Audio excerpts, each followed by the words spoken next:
أعوذ بالله من الشيطان الرجيم. بسم الله الرحمن الرحيم. ومن الناس من يقول آمنا بالله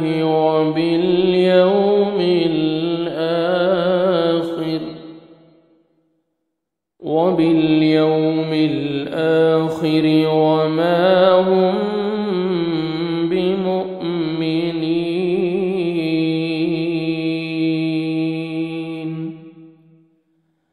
ومن الناس اور بعض لوگ ہیں من یقول جو کہتے ہیں آمنا ایمان لائے ہم باللہ اللہ پر وبالیوم الآخر اور آخری دن پر وما اور نہیں ہم وہ بمؤمنین ایمان لانے والے.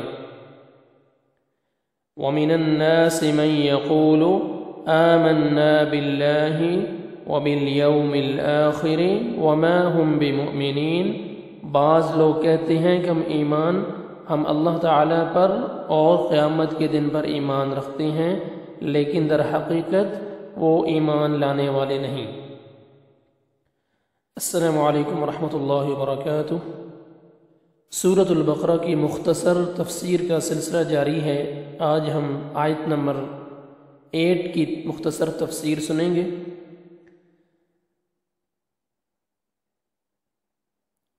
وَمِنَ النَّاسِ مَن يَقُولُ آمَنَّا بِاللَّهِ وَبِالْيَوْمِ الْآخِرِ وَمَا هُمْ بِمُؤْمِنِينَ.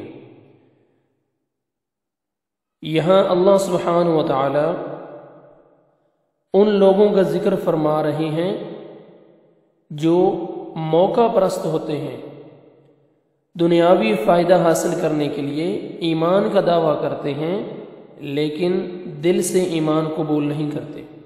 ایسے لوگوں کو منافق کہا جاتا ہے. ان کے جھوٹ اور فریب کا ذکر اللہ سبحانہ و تعالی نے بار بار کیا ہے.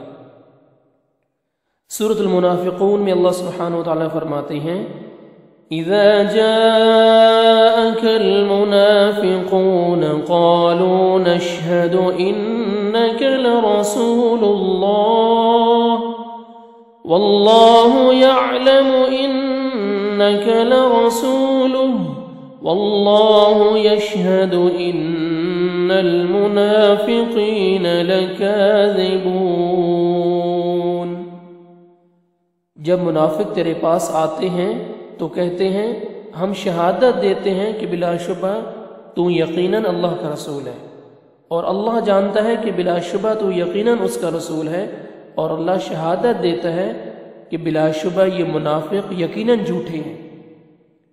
اسی طرح سورۃ المائدہ میں اللہ سبحانہ وتعالی فرماتے ہیں وَإِذَا جَاءُوكُمْ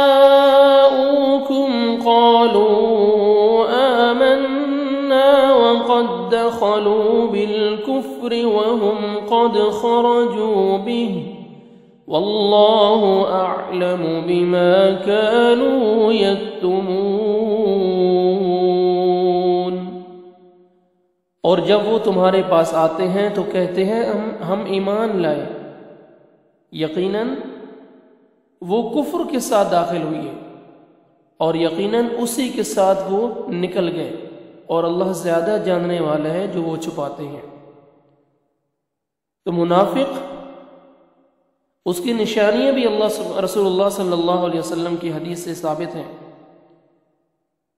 بخاری اور مسلم کی حدیث ہے، رسول اللہ صلی اللہ علیہ وسلم نے فرمایا کہ 4 چیزیں ایسی ہیں کہ جس شخص میں وہ ہوں وہ خالص منافق ہوتے ہیں، اور جس شخص میں ان خصلتوں میں سے کوئی ایک ہو اس میں بھی نفاق کی خصلت ہوگی یہاں تک کہ وہ اسے چھوڑ دے.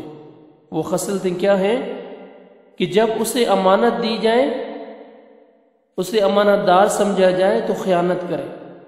دوسرا، جب بات کرے تو جھوٹ بولے. تیسرا، جب عہد کرے تو اسے توڑ دے. چوتھا، جب جھگڑا کرے تو بد زبانی کرے. اسی طرح رسول اللہ صلی اللہ علیہ وسلم نے فرمایا، عبداللہ بن عمر رضی اللہ عنہما نبی صلی اللہ علیہ وسلم سے روایت کرتے ہیں، صحیح مسلم کی حدیث ہے، آپ صلی اللہ علیہ وسلم نے فرمایا کہ منافق کی مثال اس بکری کی طرح ہے جو دو ریوڑوں کے درمیان ماری پھرتی ہے، کبھی اس ریوڑ میں آتی ہے اور کبھی اس میں۔ تو منافق یہ ڈبل چہرے اور دوہرے کردار کے لوگ ہوتے ہیں۔ یہ جو منافق ہوتا ہے، ایسا شخص نہ قول کا سچا نہ کردار کا پختہ ہوتا ہے، اسے ہر بات میں دنیا کا مفاد عزیز ہوتا ہے، جس کی وجہ سے وہ اللہ تعالیٰ کے مقدس نام اور دین کے پاکیزہ کام کو بھی اپنی ذات اور مفاد کے لیے استعمال کرتے ہیں۔ یہ ہے منافق، حتیٰ کہ وہ آخرت کے عقیدے کو بھی ڈھال بناتا ہے۔ منافق لوگ مسلمانوں کی آستینوں میں گھسے ہوئے سانپ ہیں جو ہر وقت اسلام اور مسلمانوں کے خلاف سازشوں اور شرارتوں میں مصروف رہتے ہیں۔ یہ اللہ اور مومنوں کو دھوکہ دینے کی کوشش کرتے ہیں، لیکن در حقیقت یہ اپنے آپ کو دھوکہ دیتے ہیں۔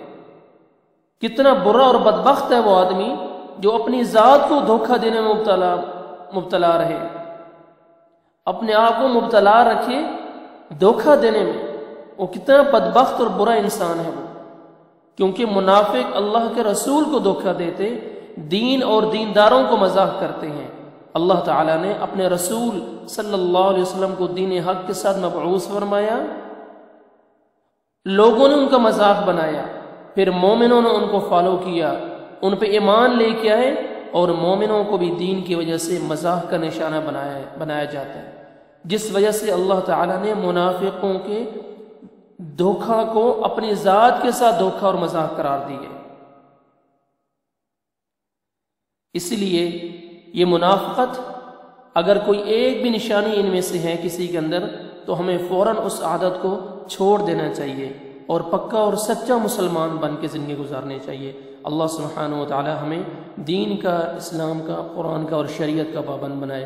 السلام علیکم ورحمۃ اللہ وبرکاتہ۔